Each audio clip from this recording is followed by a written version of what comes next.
All right, we're here on the SchmearCast. I am here with Alison Sivitz, a.k.a. Bald and Dowd, a.k.a. Civvy. You have a brand new Substack. Can I plug it for you here? Why don't you plug it, actually? What is it? And tell the listener. It is civvy.substack.com, I believe. I'm going to go year by year from 1929 to present, non-linear. I'm going to jump around, and I'm going to rank every group of Best Picture nominees. So obviously, we were all just talking about the recent Oscars, and I gave my ranking of those, and then now I'm going to rank maybe like 1999. We'll see. You're going to rank these years against each other, or you're going to rank the movies within the year? The movies within each year. Okay. The movies within each year. Is there a specific year you're really looking forward to covering? 2010. I was not tapped in, but I love Black Swan. Ooh. Yeah, there were some good. I don't remember off the top of my head, but I made a big spreadsheet. Like I have I have everything ready to go. But I did not realize that many, if not most of the years of the Academy Awards had only 5 Best Picture nominees, which is not that bad. It's easier to zoom through 5 movies than it is to zoom through 10. I'm sure there's going to be as many not good movies as there are good movies. You know? Oh, yeah. There were some real fascinating stinkers in the list that I was making. But yeah, I'm excited because I just want to there are so many like I haven't seen The Godfather. Like I have a lot of gall hopping online to talk about movies every day, and I've never seen The Godfather. I was about to say, like, you're saying that here. That's good on you. Yeah, I'll admit it. Don't send the mafia after you. No, I'm Italian, Mafia's so listening. you can't come after me. I'm allowed to say that. Okay, well, I am looking forward to that journey for you. Thank you. I might do like a podcast out of it. I might turn it into like an audio thing, a video thing. I've had some people reach out about that, so perhaps we will produce it.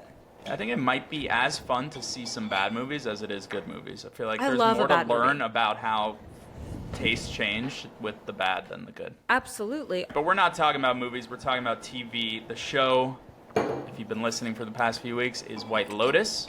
We are back talking about Season 3, Episode 4, titled Hide or Seek. Is it Hide and Seek or Hide or Seek? I say Hide and Seek with the and. I say Hide and Seek. Yeah. All right, Mike White, do your thing. I guess I want to start off by asking you, if you were going on a yacht party and you had a nice purse, where would you put it to hide it? Exactly where Parker Posey put it. She was spot on. If another character did it there, would you agree, or is this a Parker specific? It was good because no one's going to know it because she had a small enough bag where, well, I usually just carry it with me, but if I'm going to hide it, it's going behind a pillow. So good on her. Or you go like below deck to like find the private room. Not that I'm on many yachts of scam artists, potential murderers. Yacht guy. White Lotus, Season 3, Episode 4. I feel like people believe this season to be slow. And I'm curious how you feel about that criticism. I know that means a lot, like that there's more criticism to that, but I feel like we're just seeing the word slow come up a lot in regards to this season of White Lotus. How do you feel about that? It confuses me because I don't recall a season of White Lotus that wasn't slow. Like, I think that's what you're signing up for when you, like, it's a relatively contained story.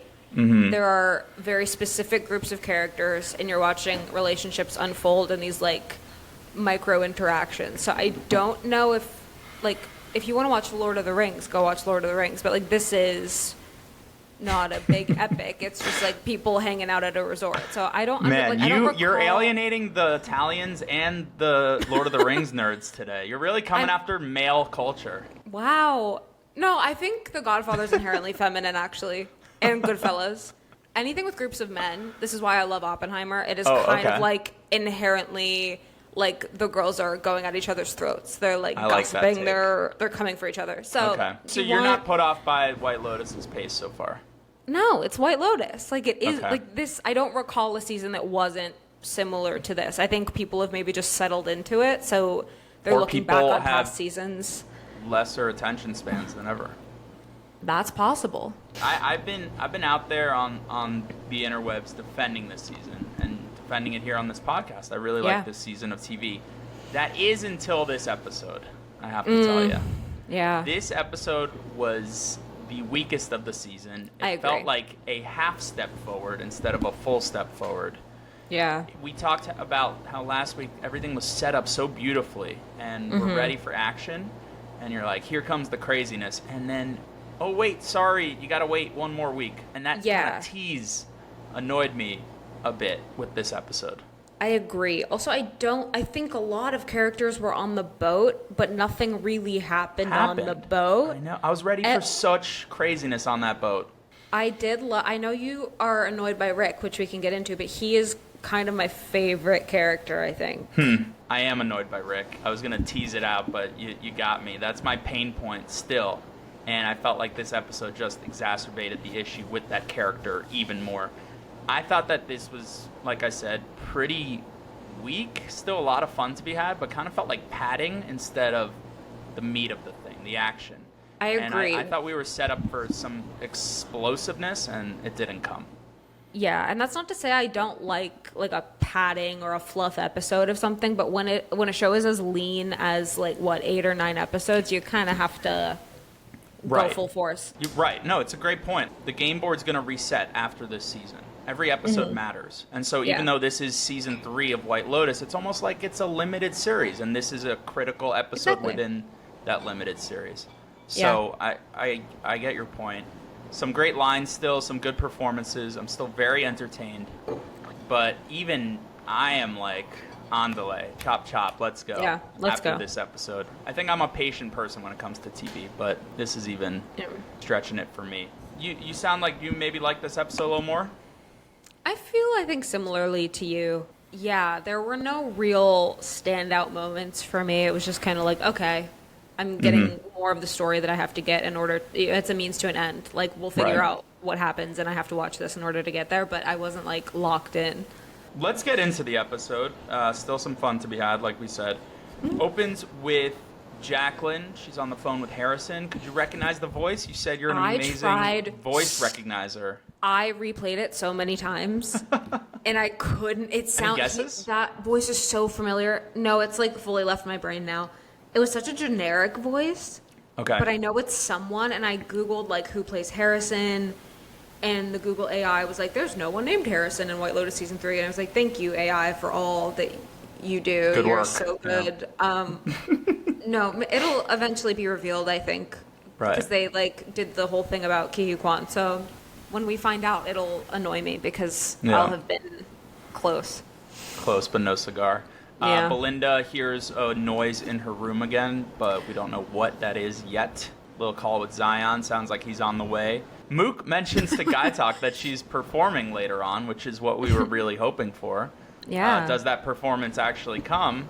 Spoiler alert, it doesn't. There is another tease that bothered me. Yeah, We're I big loved her Lisa outfit. heads now, right? Yeah. She did a James Bond tribute at the Oscars that didn't make sense because we haven't had a James Bond film in years. I thought of you immediately. I was perplexed by that sequence, but I was pretty excited to see Lisa. Yeah. I'm happy for her, but confused. Timothy's taking Vicky's pills out of a gorgeous Louis Vuitton pill case. Oh, stunning. I think that was in previous episodes, but this is the first time I noticed it. Beautiful stuff by Vicky. Real stylish drug addict shit. Real chic pills. He doesn't take one. He takes 2. And dry swallows. Gotta have a little sip of water. He keeps doing that, and it freaks me out. I can swallow a lot of pills at once, but I need a liquid. That is a whole, ew, I hate it. Couple guns in this episode. Gaitok is, he's not gifted a gun. He's given a gun because the team thinks he's terrible at his job, and there might be some evidence to support that later on. Yeah, he's not great. Presumably this is the gun that we hear in the first scene of the show. It's not a water gun. Confirmed. That's for sure. Assuming, Chekhov's gun and all, this is probably the gun that kills. There could be more, though. There could be a more semi-automatic, automatic weapon. There could be 100 guns in a room. I'm not a big gun person. You a big gun person? No. So Gaitok's given this gun to kind of beef up his own security, but I don't know. Maybe train the guy. Don't just hand it over, and we'll see how he mishandles the weapon later on. Done well. I do think it was this maybe I'm overreading it, but this starkly Western response of there's been more crime, we need a gun, which I found interesting because till now they haven't been particularly vigilant. What does the guy say? I'll train you, but then he doesn't train him or something? Yeah, there's absolutely no precautions, no safety training. Just here's a gun. Good luck. More Ratliff shenanigans. As Timothy takes these pills, he's just catatonic amongst his family, which I feel like they should be more surprised by, considering he is, as he later says, a pillar of the community and like a stand-up dude. And, you know, we know he's not stand-up dude, but he is like a corpse in there. I'm surprised the family wasn't like, Dad, you good? Like, more of them should be clocking it, especially when he just lets his junk out, fly out of that robe. I mean, was that hysterical? That was nuts. I feel so bad for Piper. Literally. Every day of my life, I feel bad for her. I mean, she's getting it from all angles. Her older brother, Saxon, says that, what do you like, Piper? Gender goblins that tuck their dicks between their legs like that? At least she has a retort. She calls him a human dildo, which I thought was pretty good. I was just really disappointed. I thought he was going to be really, really an ally to the genderqueer community, and he did not. I really thought he had like progressive politics. He really gave me that vibe. You misplaced your trust in Saxon Ratliff. Vicky's worried about the boat ride. She only likes social settings when she's expecting decent people around, like at her country club. The boat may not have that, but they are all going to go attend Greg's or Gary's boat party later on.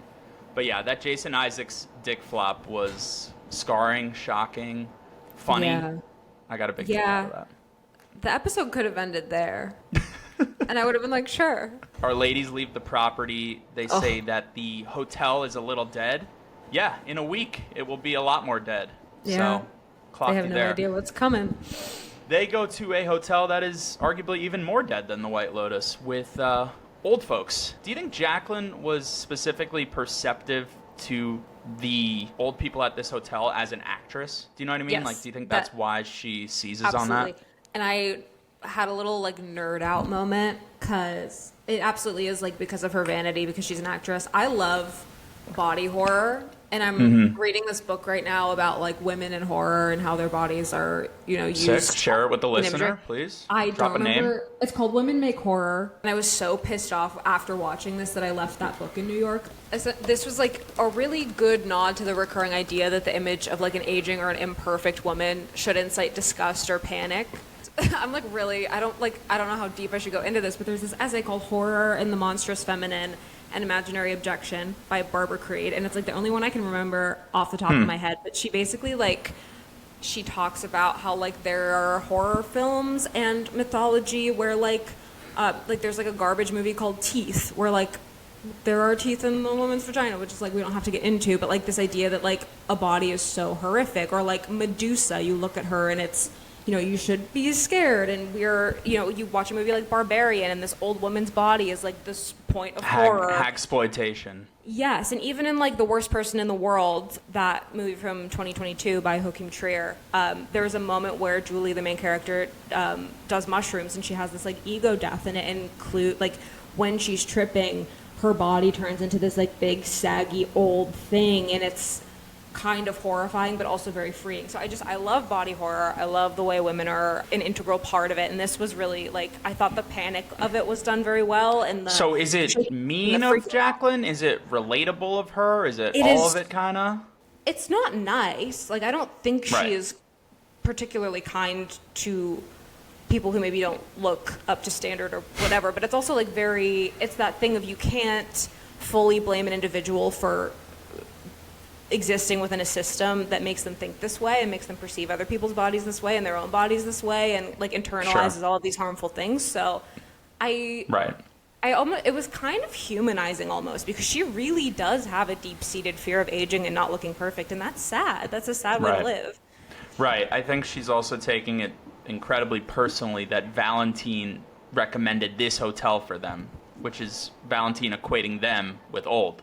And I think that is what kills her the most. Yeah, she does not want to be seen, especially by a man like that, as someone who fits in with these people who are just regular, living their lives. And they're actually like having a good time, having fun. And she's so hung up on having the perfect vacation.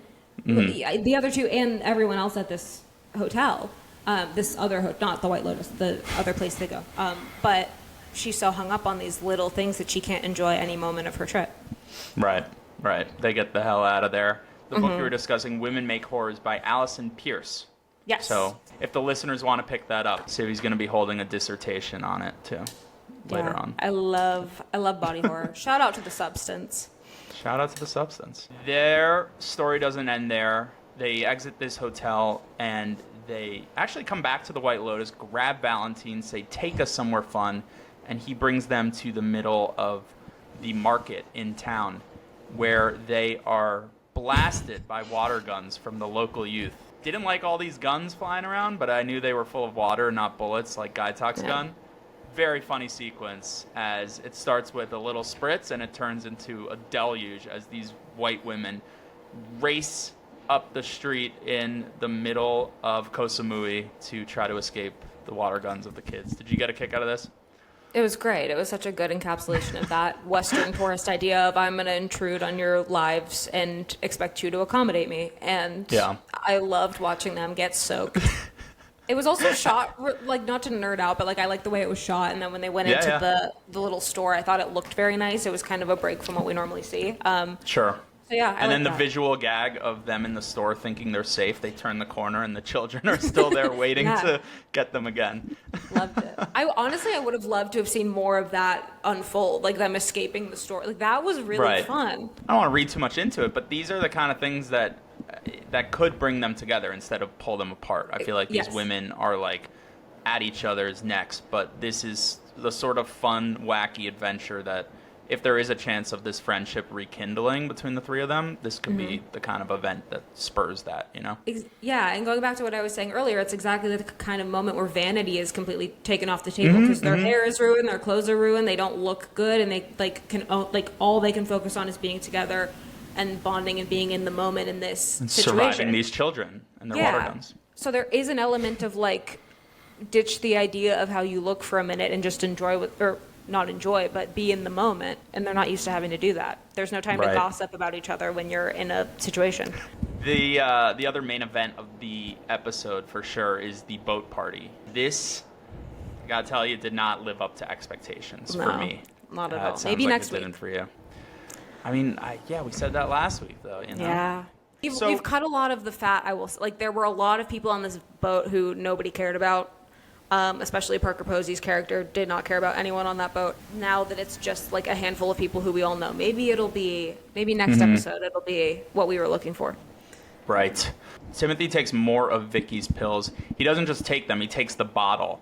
And I thought this was great because I was like, oh, this is going to lead to like such a royal Vicky Parker Posey freak out that's going to be epic. That again, just like never came. And I needed that. Just like I needed her to say gentle but firm last episode, and it delivered. Here, I needed her to just go apeshit on the entire boat, accusatory. Where was that scene? You know, could have really used that. Yeah, I do think they're slowly ramping up to something because we're eventually going to see them, meaning Timothy and Victoria, switch places by force because he's going to become drugged up and she's going to be sober, not by choice, but because he took all her pills. Right. So I think her freak out has to be slowly. I think it has to come on a little bit more slowly, more gradually. Okay. So I do think it's coming. I don't think this would have been the place for it, but I know I did want something more from her, I think. Right. I am continuing to enjoy what's going on with Lachlan. It's kind of like he has an angel and devil on his shoulders. His sister representing the feminine side. She's so level-headed. Like, you know, there's been some speculation that like she wants to become a Buddhist monk because she's done some things at college or she's sullied herself or something. I think that's way over the top. I think she's just a genuinely good gal. Yeah. And the angel on Lachlan's shoulder, and then Saxon. I mean... Just when you think he can't outgross himself, he goes ahead and says that these girls are thirsty for young fucking cum. And then he approaches a group and he yells, swastika! Thinking it's Sawadee Ka. Yeah. Oh my god. I hate him. I don't know what to say about Saxon. I wish he had fallen off the boat Tanya style. That's all I can say. I think Patrick Schwarzenegger continues to play him like so deliciously though, because I hate to say it, but you can kind of see how Saxon gets his way. And maybe that's just a confidence born out of money and good looks, and we know his personality is deplorable, Yeah. But he's got a certain steez. He's working it for his brother. Like, I've seen the type. They get what they want, you know? Hate to say it. Yeah.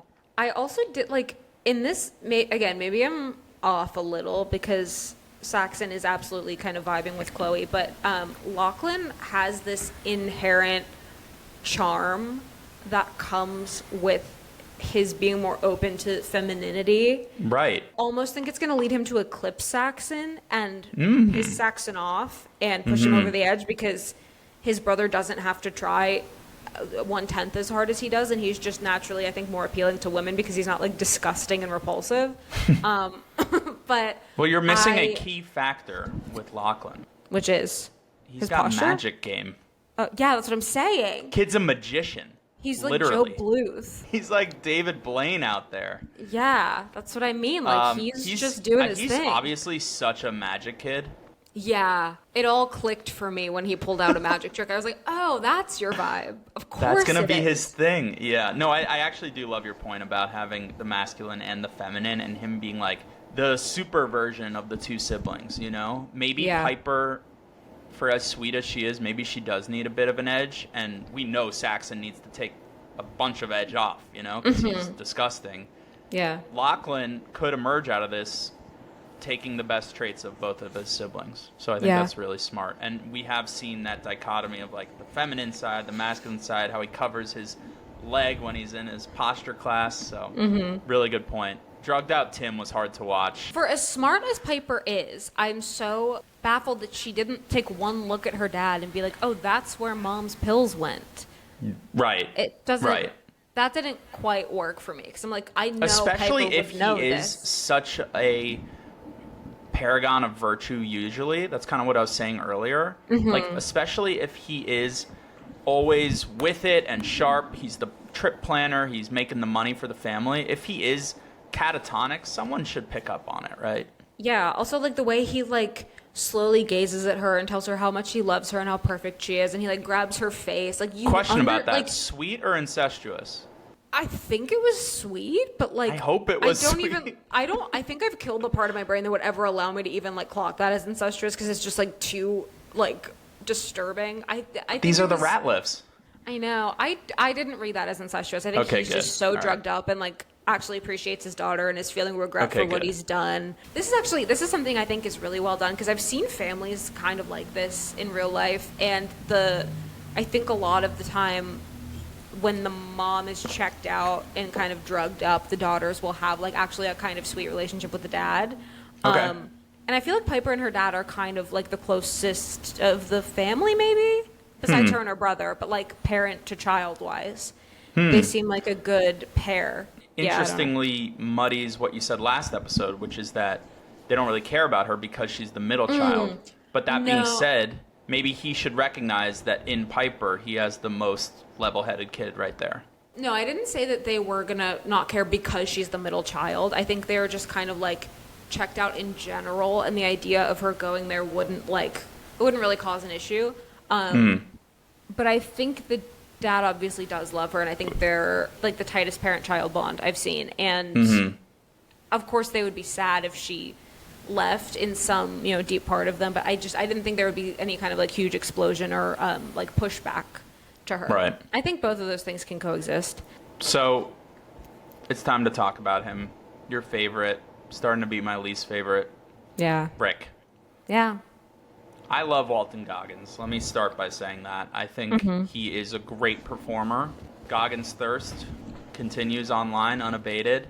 It really does. He's just ripping his shirt off all the time. Did you see him at the Oscars? Was his shirt off? He showed up, shirt buttoned to the top, and looked kind of annoyed, sort of claustrophobic. And then there are photos of him like 20 minutes later. He undid like 3 or 4 buttons, and he just looks like the happiest man on earth. It was so funny. He still is a great performer. I love this line here. He's talking to these nasty friends of Greg's. He says, Sawadi never walks the fuck off. The same conversation occurs again and again and again, and at least here he does tell Chelsea why he's going to Bangkok, and it's everything that we all predicted. Right? It's exactly what we expected, which is this thing about his father being murdered by this man who is in Thailand. He thought this man would be at the White Lotus Hotel, but only Sitala is the man's wife. this story's like half-baked, you know? I actually don't believe that there's further complications. Maybe what happens to Rick moving up forward has further complications. He's not going to just go kill the guy in Bangkok. There's got to be some crazy stuff that'll go down. But like, what is this story? Who is this guy? Why is he in this show? It just is like sticking out like a sore thumb. Plus the storm cloud of him that Chelsea says he is. It's like, yeah, you are that. I enjoyed your charm offensive on Sitala last episode. Where's more of that, you know? Yeah. Defend his honor. You love Rick. I don't know if he has told us everything. I don't think he has. I think there's more to the story. Obviously, we did predict, like, you know, with the snakes I was talking about last time, like the generational trauma of like his father dying and him trying to break this thing. Like, it all makes sense. It all aligns. There's another element there, I think, obviously, that we are not privy to yet, because you are kind of right in clocking that it does stick out like a sore thumb compared to everyone else. In terms of the Rick and Chelsea dynamic, I just really like that sort of a relationship, because it's not something we've seen on White Lotus so far, but there are a lot of, I think it's like a popular archetype with couples to have kind of a happy-go-lucky woman with a guy who she's like trying to pry out of this darkness and fix and like, you know, come forward with all of the things that are making him the way he is. So maybe I'm just compelled by that, and I'm charmed by both of them because I really like Amy Lou Wood and I think Goggins is great. I don't know. I think that once this piece clicks, the season will get more interesting. And like you said, if it doesn't end up fitting in a satisfying way, then the season might be kind of a wash. But I'm still holding out hope that something is gonna transpire here. Part of my feeling is that I just thought he'd go to Bangkok this episode. I didn't need him like dithering around for one more episode, repeating the same trauma and upset, you know? Yeah. And like, how many times can Chelsea be kicked or punched, not literally, but like beaten down by his depression before she leaves his ass? She's a great gal. Yeah. And we've seen moments of tenderness from him. We know that there's love there, but like, man, he's really pushing the boundaries of this. Yeah, I think the real enemy is the pacing of the show, not Rick. Okay. I think the pacing of the story does not serve him, but I think he's an interesting character. So when he tells Chelsea what he wants to do in Bangkok, or like sketches the outlines of the plan, I kind of needed her to be like, Rick, you're going to go kill someone? Like, it's crazy. She doesn't really say that. She does quote Princess Bride here, which was very charming. But yeah, his whole like, he ruined my life from day one. It's like, man, you're 53. Like, you got to have some other stuff going on in your life, right? Besides this vendetta. I guess the only line that suggests the immediacy of why he needs to go get him is that his mother died recently, and she mentioned this on her deathbed. But that was so flaky. I don't know. Needed more here. Need more fleshing out. There's another little Cold War happening, and that's between Greg and Belinda. Belinda Googles Greg, or she Googles Tanya and what happened to her, finds Greg. Good. Finally, someone's using Google. Thought that would happen a little earlier. Yeah. Greg says that he cannot continue on to the full moon party because he has to go deal with something at home. And I thought that meant killing Belinda? Yeah, a lot of oppositions were set up in this episode. Like, Rick is now, like, we now know Rick is going to potentially kill this man. And I think we knew that. Yes, but it was confirmed that is, like, fully his kind of intention. And then Greg is sort of set up to, like, kill Belinda, I guess. And then in my mind, Timothy was kind of set up to, like, kill himself. Yeah, I feel like, you could say that. Yeah, so there was a little bit of shifting in that way where I think they're setting up enemies. Greg's house is incredible. I want to live there. That's that Tanya money coming in. That's that McQuad money. I agree with what you said, but I don't think any of that wasn't already set up by the last few episodes. That's what I'd say. Yeah, no, I don't think anything was furthered substantially here, but, you know, something to keep an eye on because Greg is clearly bothered. And also he was finally clocked in this episode, I will say. He had kind of scooted under the radar slightly last time, and now he, like, fully knows he's in shit with Belinda because she gives him that death glare. I was surprised by that. I thought she would avert her eyes a little bit more, considering this could be a very dangerous man, but she just stares him down. She went all in. I don't like Greg looking up Belinda's son. Don't like that. Didn't like that at all. Don't like that. No. Talk about the Russian invasion, not of Ukraine, but of Thailand in this episode and Valentine's Yes. friends. Valentine's friends provoked a "oh my god" reaction from me, or more of a "what the fuck." I don't know. Their style or lack thereof was spectacular, right? Snake Wow, tattoo? these men, or the glitzed out guy with Yeah, all the in the red. shiny clothes, and Yeah. and yes, the snake tattoo. He can't show all of it because it winds all the way down. You know. Gross. We've all met that guy. You have? I think everyone has. If you've ever been out in a city, you've met some version of that guy, and you just have to walk away. But Love these their women vibe. are not walking away. They're there to party. I meant to ask you, could be an overread again, but Valentine, when he makes Gaitok hold the gate, was he flirting with Gaitok a little bit? Could Valentine be playing for the other team, you know? Interesting. Mm-hmm. Perhaps. I feel like I could see that. Like, he finally gets alone with Lori, Yeah. Carrie Coon, but, like, she's ready, but he's gay. And he's so it's not gay. happening. I don't know. I think that might be a good read, actually. Honestly, I'm going to be so honest. I know you love Gaitok. Anytime he's on my screen, I kind of zone out a little bit. I'm like, I kind of don't care about you at all. We all have our blind spots. Yeah. And yes, I am not proud of how this episode wraps up and Gaitok's blunder. Dumbest thing I've seen in this show. Not dumbest in terms of, like, that's not realistic, but, like, dumbest thing a character's done, perhaps. Gaitok leaving the gun on the table. Oh, so stupid. It's gone. We see He's Timothy. terrible at his job. He's so bad. He's a sweet man, but he couldn't guard shit. You know why he walked away and left the gun? I think it's because Mook looks so beautiful in her getup Obviously, for the yeah. dance. Yes. It was a good nod to the theme of, or one of the themes of this season, which is like men's sexuality is like very blinding for them, and Themes of life. themes of life. And, you know, she did look great. I loved her outfit. She She's looked beautiful. amazing. As you mentioned, here comes drugged out Tim.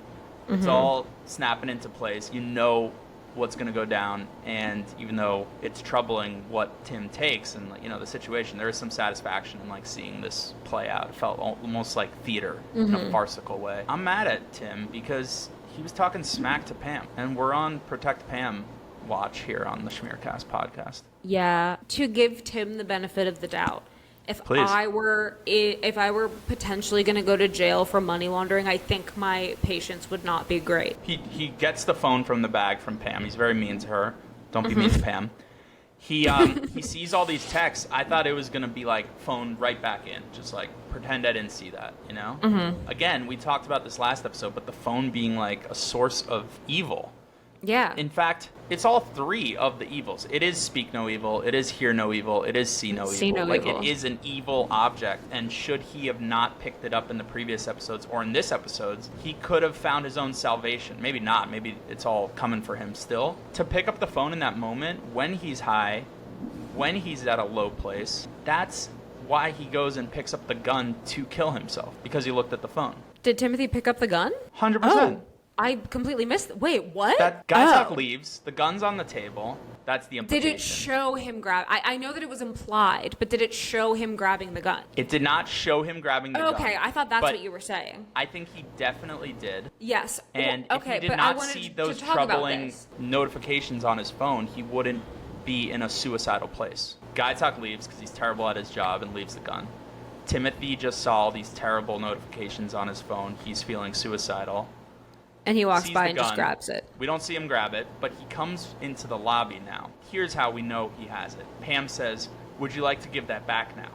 And he's like, Oh, yes. I did forget about the Pam moment. "What?" And she's like, "Your phone." Your phone, And then he yeah. hands over the phone, but he's like, "How does she know I have the gun?" Forgot about the Pam thing. You are right. He's got Okay. it, and he's Wonderful. feeling low. Low as low can be. Yeah, he's not. And- I'm worried about him. The episode ends back on the boat as they set sail for this full moon party. The party we thought we were getting this episode, I guess it's next episode. But who knows? Maybe next episode's the sailing towards the party, for all we friggin' know. Oh God. Yeah. No. They need No, some. that would- We need some action now. We and need Saxon's it. on that boat, so something annoying will happen. I'm sure. Okay, we believe that Saxon and Chloe are going to hook up, but what if it's Saxon and Chelsea? Would that upset you? Oh yeah. I thought you were gonna say, what if it's Chloe and Lachlan? Lachlan is very charming. I think he's gonna pose a problem for his brother. There would be something really compelling if it was Lachlan and Chloe. I think it would be interesting for him to pose an issue for his brother. I like that. Saxon thinks it's a done deal with Chloe. Here comes Lachlan with his sensitive boy magic. Do you believe that this party they're going to is where the women are going to end up? Oh, I forgot about them. Yeah. Yeah, I do. I believe that they will all be in a contained area. And I would like to see it. I would like to get there. So maybe Saxon and one of the ladies hooks up, too. We'll see. Saxon is the human dildo. That's true. And Jacqueline is not able to reach her husband right now. Ooh. Jacqueline and Saxon are definitely going to hook up. Yeah. I think that's the right call. I think it's going to be Jacqueline and Saxon, Chloe and Lachlan. And I kind of don't think Chelsea would cheat on Rick. He's been very mean to her all season. He has given reason to maybe still believe in him, but I'd say those reasons are dwindling with all his shitty behavior. Please give us something next episode. You can hear a little bit of my annoyance and desperation. I do not think the internet will take too kindly to this episode. People are impatient, and this makes you wait even longer, you know? I'm still holding out hope, and I feel like we just spoke out an episode that would be super exciting. Let's see if the show delivers that. Call us if you need anyone to take another look at the script. Where do you want to go for season 4? Yeah, I famously will be in White Lotus season 4. So jot that down. Producers of the world. Alison, thank you. Any last thoughts about the episode you want to share before we say goodbye and say see you next week? No, I'm looking forward to next week because I hope more happens. I hope so too. Thank you very much for hopping on. Appreciate it. Of course. Talk to you next week.